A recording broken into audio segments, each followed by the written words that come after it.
So as promised, here is my bucket list. I thought about my bucket list the whole week and I wrote everything down.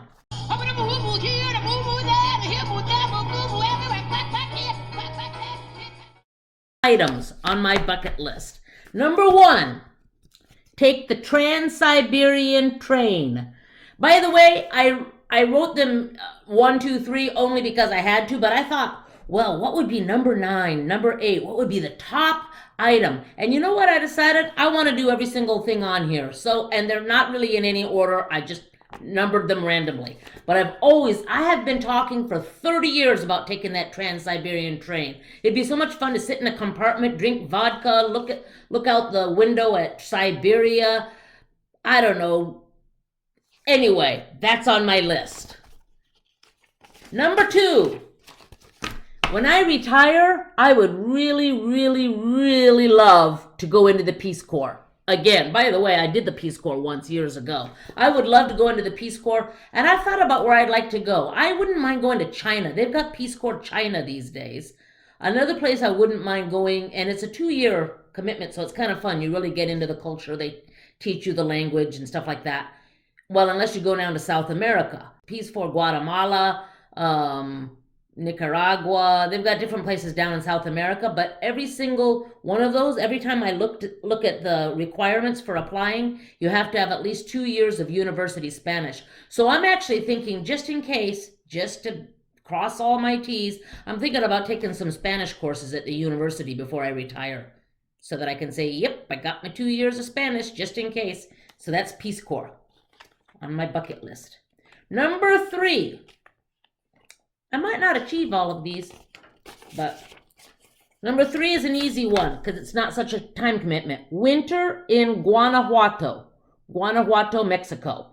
I love Guanajuato. I was there a couple of years ago with my friend Suzanne, and she and I were there for a month, and we hiked, well, I hiked all over the place. She walked with me sometimes. It is like heaven on earth, and I can't wait to go back to Guanajuato, Mexico. I mean, it's hard to describe it, so it's wonderful. So a whole winter there, wow. Now I started thinking, most of these would require retirement, like they require long periods of time. So I thought of something that wouldn't require such a long period of time that I'd really love to do. A silent retreat. Have any of you ever done a silent retreat before? I hear about them. I think it'd be really cool. I have a friend in Chicago, Chaz. He goes on silent retreats 2 or 3 times a year for anywhere from 2 days to, I don't think he ever goes longer than about 4 days. But you literally don't talk. Can you imagine? Not talking. Anyway, actually, in all seriousness, it sounds kind of spiritual and it sounds nice. I'd like to do it. I might do that one soon. You never know. Okay. Tell me if you've ever been on a silent retreat, by the way, and what you thought of it. Number 5, infiltrate a cult. Something I've always wanted to do, infiltrate a cult. Yeah, like the Moonies. You know, when I was young, I was one time studying Russian, by the way, back to that trans-Siberian train. I was studying Russian, sitting down by the waterfront in Seattle. And guess what? Some people came up to me and started talking.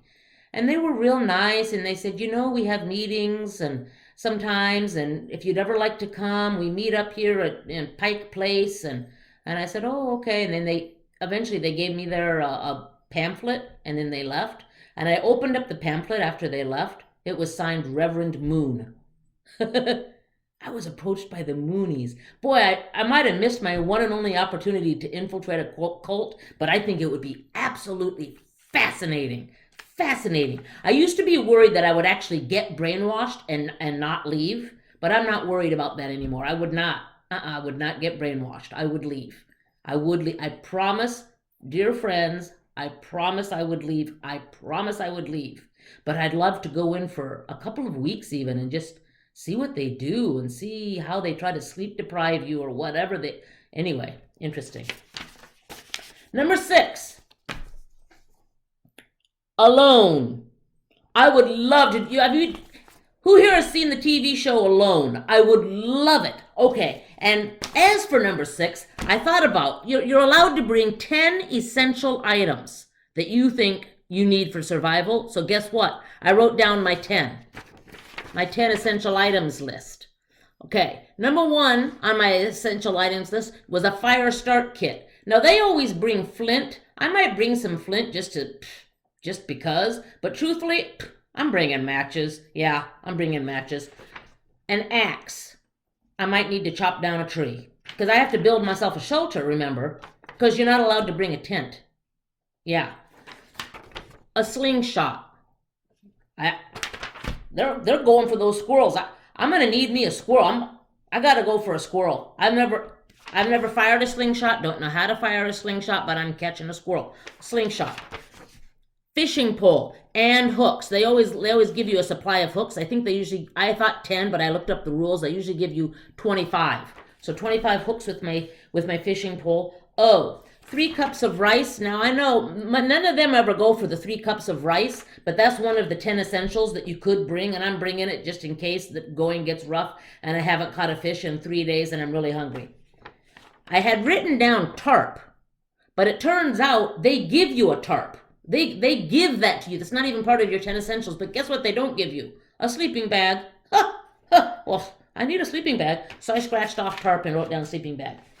Rope. I needed some rope. Oh, now you might laugh about this, but one of my essentials is a laptop and a bunch of batteries. They usually bring camera with a bunch of batteries, and then the medic team comes and finds them every 5 days or something and weighs them and makes sure they haven't lost more than 25% of their weight or whatnot. Well, I'm going to bring a laptop with batteries, partly because I have no skills, like 0 survival skills. So I'm going to have to use my laptop to look up whether these berries can be eaten, mushrooms can be eaten, I don't know. I'm going to have to look up how to skin a squirrel after I catch it, because I'm going to catch that squirrel. I'm going to have nothing to do all day long but practice with that slingshot. I'm going to catch me a squirrel, but I don't know how to skin it, so I need my laptop research tool. Oh, and how am I going to get the batteries? I'll tell you how I'm going to get the batteries. Because I'm going to do slightly a modified version of a loan, because I was also thinking of things that Cholo could do with me. She can't go on the trans-Siberian train. There's a lot of things she can't do. But I decided she can do a loan with me. But here's my modified version. I'm going to bring all my essentials for me, plus dog food for Cholo, so I don't have to hunt for her. So she's got her dog food. And so what's going to happen is, like, every 5 to 7 days, we'll have a spot that Suzanne, my girlfriend, she'll come and drop off more dog food for me. And when she comes to drop off more dog food, now we don't get to see each other because that defeats the purpose of a loan. But when I have like a drop-off spot, and when she drops off the dog food, she also drops off new batteries for my laptop, and I leave the old batteries at the drop-off spot. Okay, maybe we'll see each other. Okay, you know what? Those alone people get to see the medics. I'm seeing Suzanne. Okay, we'll just have a face-to-face connection to get the new batteries and the dog food. Okay, then a pot, a bowl, and a spoon, or a fork. How else am I supposed to eat my fish soup that I'm going to be making? And then a pocket knife. That's the last item. I thought of a hunting knife, but once again, I don't know how to do anything. I have no skills. I would have no idea what to do with a hunting knife. I mean, what the heck? What are you supposed to charge at a bear and kill it with a knife? I don't even, So I decided pocket knife seemed a lot more flexible for my needs.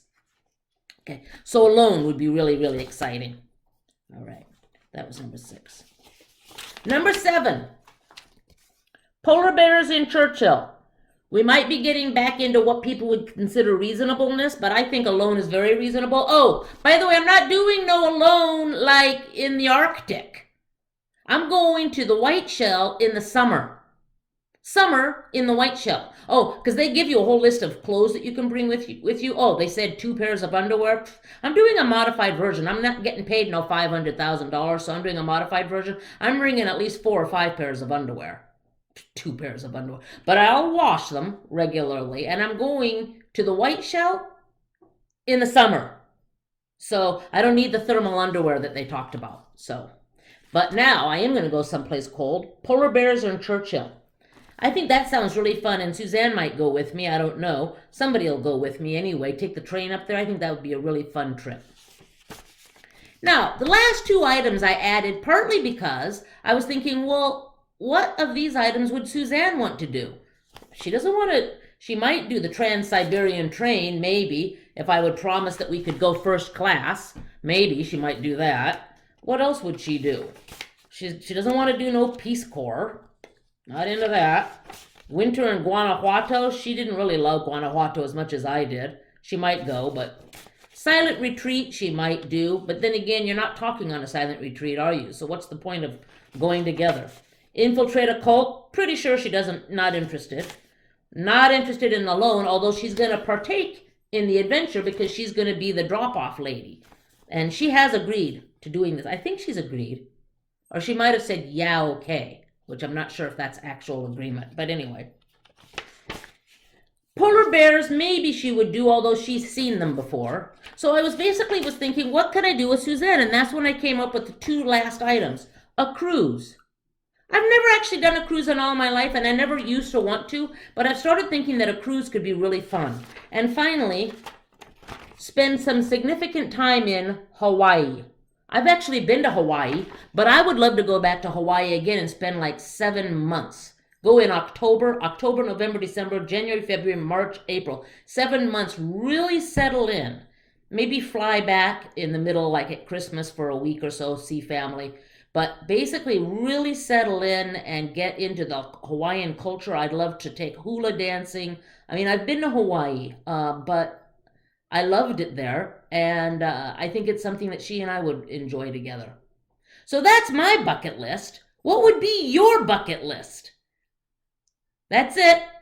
Hope you had fun this week. See you next week. Bye.